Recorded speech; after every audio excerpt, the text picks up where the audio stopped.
నమస్తే, welcome to Andhraprabha. నేను మనస్విని. కడపలో పెద్ద దస్తగిరి హత్య మనందరికీ గుర్తుండే ఉంటుంది కదా.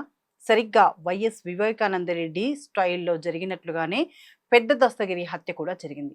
అయితే ఇందులో టీడీపీ నాయకుల హస్తం ఉందని వైసీపీ గతంలో ఆరోపించింది. కానీ ఈ ఆరోపణలో ఎంత మాత్రమూ నిజం లేదని, వైసీపీ నేతల మధ్య ఆర్థిక తగాదాల వల్లే అతని హత్య జరిగిందని తాజాగా విచారణలో తేలింది.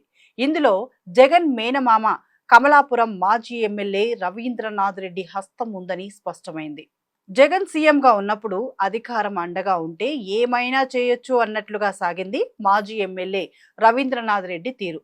కడపలో సుమారు 100 కోట్ల విలువైన ముస్లిం వెల్ఫేర్ సొసైటీ ఆస్తులను తన కుటుంబానికి చెందిన రియల్ ఎస్టేట్ సంస్థ పేరుతో అక్రమంగా రిజిస్ట్రేషన్ చేయించుకున్న విషయం వెలుగులోకి వచ్చింది. పేద ముస్లిం విద్యార్థులకు చదువు అందించేందుకు 1989లో ఏర్పాటైన తయ్యబ్ ముస్లిం వెల్ఫేర్ సొసైటీకి చెందిన 24.26 ఎకరాల భూమిపై కన్నేసిన ఆయన నిబంధనలకు విరుద్ధంగా మరో కమిటీని ఏర్పాటు చేసి ఈ భూదందాకు తెరలేపారు. కోర్టు స్టేటస్ కో ఆదేశాలు ఇచ్చినా ఆ భూములు 22A నిషేధిత జాబితాలో ఉన్నా లెక్క చేయకుండా ఎన్నికలకు కొద్ది రోజుల ముందే ఈ రిజిస్ట్రేషన్ల పర్వం పూర్తి చేసుకున్నారు.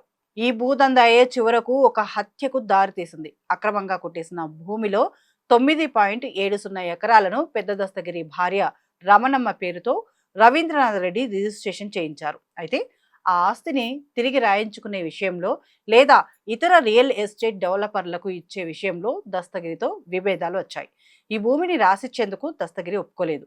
ఈ తగాదానే ఆయన హత్యకు మూలమని పోలీసుల విచారణలో తేలింది.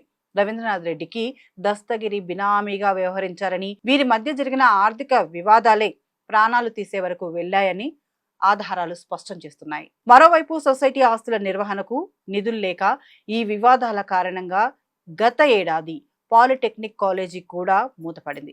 విద్యార్థులకు చదువు అందించేందుకు ఏర్పాటైన కాలేజీ కాస్త ఎమ్మెల్యే అక్రమాలకు బలైపోయింది. అక్రమంగా జరిగిన ఈ రిజిస్ట్రేషన్లను రద్దు చేయాలని అప్పట్లో కలెక్టర్ ఆదేశించినా ఇప్పటికీ అవి అమలుకు నోచుకోలేదు. నిరుపేద విద్యార్థుల భవిష్యత్తు కోసం కేటాయించిన కోట్ల విలువైన భూములు ఇప్పుడు బినామీల చేతిలో చిక్కుకుపోయాయి. సొసైటీ ప్రెసిడెంట్ నజీర్ హుసేన్ ఇచ్చిన వాంగ్మూలం ఈ అక్రమాలను మరింత బట్టబయలు చేస్తుంది. దీంతో పెద్ద దస్తగిరి హత్య సమయంలో టీడీపీపై నెపం వేసే ప్రయత్నం చేసిన వైసీపీ నేతలకు ఈ నిజాలు షాకింగ్ ఇచ్చినట్లయింది. వైసీపీ నేతల మధ్య తగాదాలే హత్యకు దారితీశాయని తెలియడంతో తెల్లమొఖాలు వేయవలసిన పరిస్థితి ఏర్పడింది.